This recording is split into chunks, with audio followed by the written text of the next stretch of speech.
Então, pessoal, conforme a gente conversou, vamos iniciar com a NR1, que trata sobre as disposições gerais e o gerenciamento de riscos ocupacionais. Eu gostaria de lembrar a todos que os comentários estão sendo feitos no dia 1º de fevereiro de 2023. Então, se por acaso alguém assistir a essa aula após essa data, precisa considerar, né, todas as mudanças que aconteceram aí, se vierem a acontecer, na área da legislação trabalhista, né, e as atualizações da norma, ok? Então, seguindo, temos a parte principal aqui, para entender, onde eu já grifei em amarelo, no item 1.1, que fala sobre o objetivo, e é aqui que a gente precisa entender a grande diferença que acontece quando se ouve falar em gerenciamento de riscos ocupacionais e agora o tão falado PGR. Muitas pessoas confundem, né, essas duas siglas, gerenciamento de riscos ocupacionais, GRO, Programa de Gerenciamento de Riscos, PGR. E o que significa isso aí tudo? Bom, primeiro, nós temos que entender que o gerenciamento de riscos ocupacionais é a forma mais ampla que toda organização, que toda empresa, ela precisa implementar dentro das suas responsabilidades, dentro de tudo aquilo que lhe é competente, né? Para que venha de todas as formas possíveis, né? Diminuir os riscos no ambiente de trabalho para os seus colaboradores, inclusive para os seus terceirizados, né? E também venha diminuir toda aquela situação possível geradora de acidentes e doenças do trabalho. Logo, a NR1, como vocês podem acompanhar aqui, ela vai trazer as diretrizes e os requisitos mínimos para que aconteça essa medida de prevenção, né, mais ampla, que é a chamada GRO, ou Gerenciamento de Riscos Ocupacionais. Ok? Então, a primeira coisa que nós precisamos entender é que não é possível dizer que GRO e PGR são a mesma coisa, porque isso não é verdade. Na sequência, nós vamos perceber aqui que as NRs elas se classificam de três formas. Nós temos a norma regulamentadora geral, norma regulamentadora especial e norma regulamentadora setorial. Eu acho que travou o vídeo aqui, né? Mas tudo bem. Só complementando, o PGR é toda a parte de documentação e registros que vão comprovar a efetiva implementação do gerenciamento de riscos que a empresa está fazendo, ok? Então, dando sequência, nós podemos observar que as normas regulamentadoras, de modo geral, elas se classificam em geral, uma norma especial ou normas de origem setorial, ok? De acordo com a portaria 672, de 8 de novembro de 2022. O campo de aplicação das normas regulamentadoras, como pode-se observar, é tanto para as empresas privadas, quanto para as empresas públicas, né? Órgãos públicos, que contenham no seu quadro de funcionários trabalhadores regidos pela Consolidação das Leis do Trabalho, a CLT.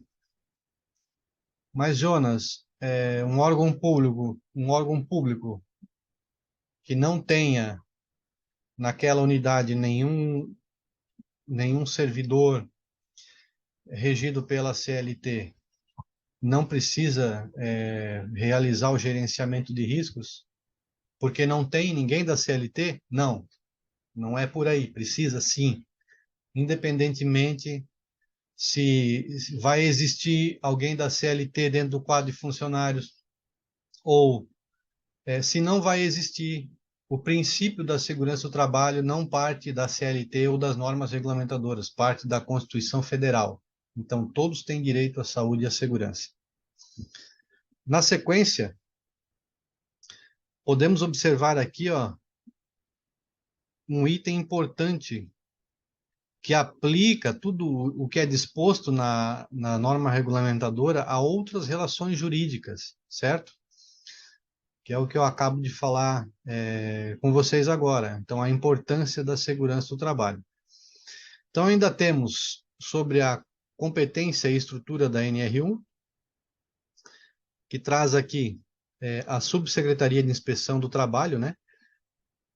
Com a competência da matéria de segurança e saúde no trabalho, para daí sim propor as diretrizes, realizar a CAMPAT, coordenar o programa de alimentação do trabalhador. Isso vocês podem acessar mais detalhes, né, no gov.br/CIT, tá? Tem muita informação importante lá. Entre outras responsabilidades da CIT, que é quem fiscaliza, né, os preceitos legais e regulamentares aí nas indústrias, nas empresas, nas organizações públicas sobre a matéria de segurança do trabalho. Sobre os direitos e deveres, agora temos aqui, ó, cabe ao empregador. Pessoal, aqui tem duas coisas muito importantes, tá, que a gente precisa separar. A linha A, a letra A, o item A, está escrito o quê? Cabe ao empregador cumprir e fazer cumprir. O que significa isso? Cumprir, tá, é o ato em si de alguma medida de prevenção. É o empregador comprar um equipamento de proteção individual, é o empregador instalar uma proteção coletiva, é o empregador contratar um treinamento. Agora, a outra parte, fazer cumprir. O que é o fazer cumprir? É o empregador usar desse direito, o poder diretivo, né, do trabalho, da relação trabalhista, de fazer cumprir. Então, ele precisa elaborar métodos para que os seus colaboradores apliquem no dia a dia, né, tudo aquilo que foi passado, todas as orientações, e ainda a gente vai ver mais à frente a importância de ter o registro, né, dessas formas de controle. Também cabe ao empregador informar aos trabalhadores os riscos ocupacionais que existem nos locais de trabalho, quais são as medidas de prevenção que a empresa adotou para eliminar ou reduzir esses riscos, os resultados dos exames médicos e de exames complementares, os resultados das avaliações ambientais, se por acaso existiram no ambiente de trabalho. Também a responsabilidade do empregador elaborar as ordens de serviço sobre segurança e saúde no trabalho. Pessoal, isso daqui é um item muito importante. Tem muitas empresas que nem sabem o que é uma ordem de serviço do empregado, do colaborador, do terceirizado. Pessoal, precisa tomar cuidado com esse item, porque esse item, tá, uma ordem de serviço, ele é tão importante quanto uma norma regulamentadora. Então, daquilo que é negociado dentro de uma ordem de serviço, no direito trabalhista, ele tem o mesmo peso do que qualquer orientação que está em uma norma regulamentadora, né, resguardadas, né, toda a proteção jurídica com relação aos direitos humanos e entre outros. Precisa também o empregador permitir que os representantes dos trabalhadores tenham acesso à fiscalização e tudo aquilo que é falado sobre segurança do trabalho. O empregador também precisa determinar procedimentos que devam ser adotados em caso de acidente ou doença, incluindo a análise das causas. Muitas empresas não fazem isso, não investigam acidentes, não analisam quase acidentes. Também é preciso disponibilizar para a inspeção do trabalho todas as informações relativas à saúde e segurança. Disponibilizar, pessoal, então precisa estar organizado, seja no meio digital, seja no meio físico. Também faz parte aí das obrigações da empresa ouvir os trabalhadores e aí sim implementar as medidas de prevenção de acordo com a seguinte ordem de prioridade. A primeira delas é a eliminação do risco. Vamos citar um exemplo. Temos uma manutenção para fazer a 4 metros de altura em uma máquina. É possível retirar aquela peça de alguma forma segura e trazê-la ao solo, para daí fazer a manutenção no solo e eliminar o trabalho em altura? Vocês estão compreendendo? Isso é a eliminação dos fatores de risco. É a nossa prioridade, eliminar o risco. Então, como que eu elimino o risco do trabalho em altura? É não fazendo o trabalho em altura, ok? Quando isso não é possível, aí a gente parte para a proteção coletiva. Então, eu penso sempre no coletivo primeiro.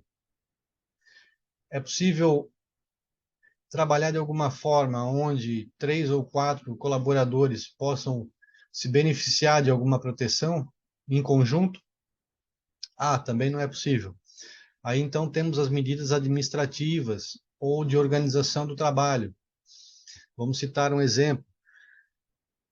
Temos na mesma empresa 2 equipes de manutenção ocupando o mesmo espaço, com máquinas diferentes. A medida administrativa de organização do trabalho seria: vamos combinar o horário.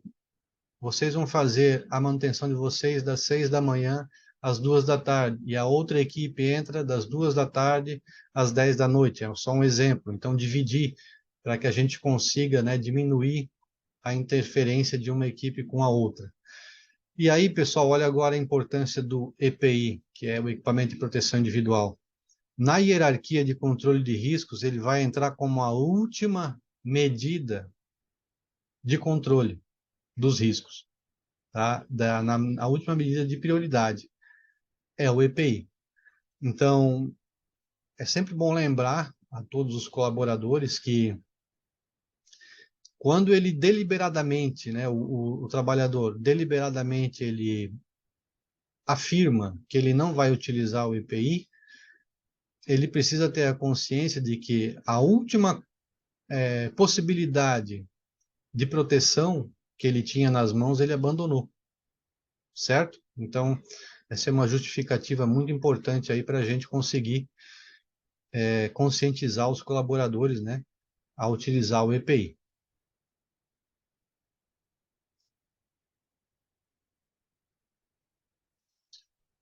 Vamos partir agora, então, fazer um intervalo e a gente se encontra na próxima aula.